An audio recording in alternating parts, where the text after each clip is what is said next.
The universe has never been truly silent. Even in the deepest vacuum, far beyond planets and stars, space is filled with movement, radiation, pressure, and energy. For decades, we believed that most of it was random, background noise, static, the cosmic equivalent of wind brushing against an empty field. But over time, scientists began to realize that not all noise behaves the same way. Some signals repeat, some follow patterns, and some appear exactly where nothing should exist at all. NASA has been listening to space longer than most people realize, not with microphones, but with vast radio telescopes, satellites, and instruments designed to detect the faintest disturbances in the fabric of the universe. These systems were built to observe pulsars, quasars, and distant galaxies, but occasionally they record something that does not fit into any known category, something that cannot be immediately classified, filtered, or ignored. One such signal appeared without warning. It did not announce itself with power or brightness. It was subtle, precise, and deeply unsettling. At first, it looked like background interference, the kind of anomaly engineers expect to see when equipment is pushed to its limits. But as the data accumulated, one detail became impossible to dismiss. The signal was structured, not chaotic, not random. Structured. It originated from a region of space that should have been quiet, a cold, dark area, far from star-forming regions, far from known cosmic engines. Nothing there should have been capable of producing a signal at all, and yet it did, not once, but repeatedly, always at the same frequency, always with the same timing. NASA analysts did what they always do. They questioned the instruments, they recalibrated sensors, they checked for human-made interference, satellites, aircraft, Earth-based transmitters. Everything was ruled out. The signal was not coming from Earth. It was not reflected. It was not noise leaking through a system. It was real. As weeks passed, the signal continued.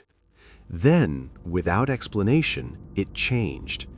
The interval between pulses shortened, the intensity increased slightly, and then something happened that caused internal concern. The signal stopped behaving like a natural phenomenon entirely. It began to pause, not fade, not decay, pause, as if something on the other end was deciding when to transmit. At this stage, the data was no longer treated casually. The recordings were flagged. Access was limited. Not because anyone had answers, but because no one did. When scientists encounter the unknown, the first instinct is caution.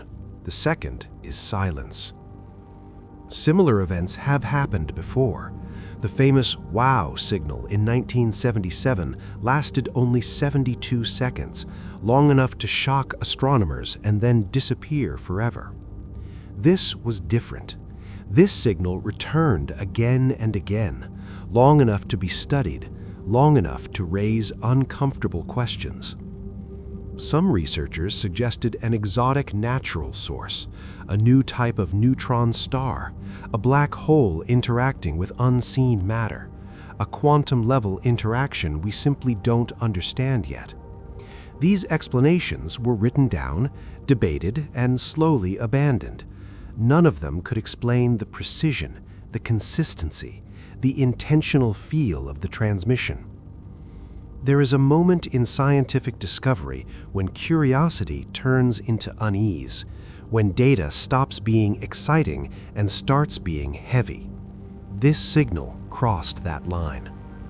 NASA never publicly confirmed its nature. Only fragments leaked through research papers and conference whispers.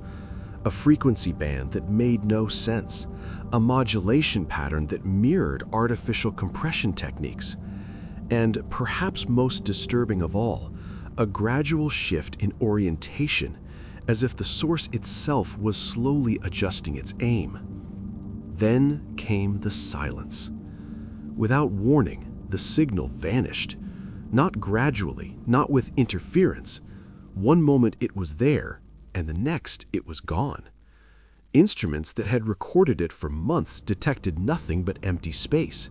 Follow-up observations found no residual radiation, no energetic afterglow, no physical object where the signal had originated.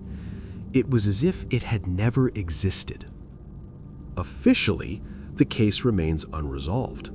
Unofficially, it remains quietly unsettling, because the universe does not usually behave this way. Natural phenomena leave traces. They decay, scatter, echo. This did none of that. Some scientists argue that humanity is simply witnessing the limits of its understanding, that the universe is far stranger than we imagine, and that not everything unfamiliar is meaningful. Others are less certain. They point out that structured signals require structure at the source, and structure implies order. Order implies intention. The idea that we might not be alone is not new.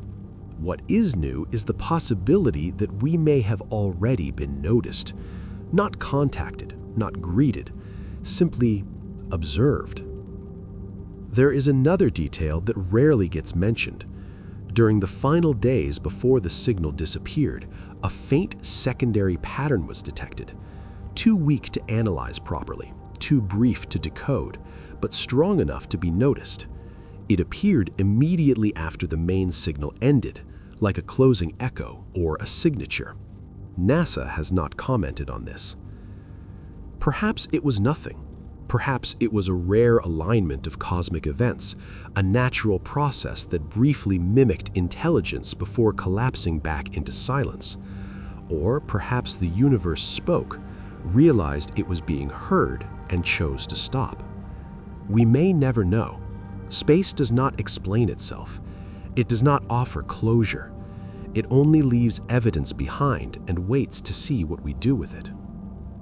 And somewhere, far beyond the reach of our instruments, the darkness remains, silent, watching, unchanged. For now.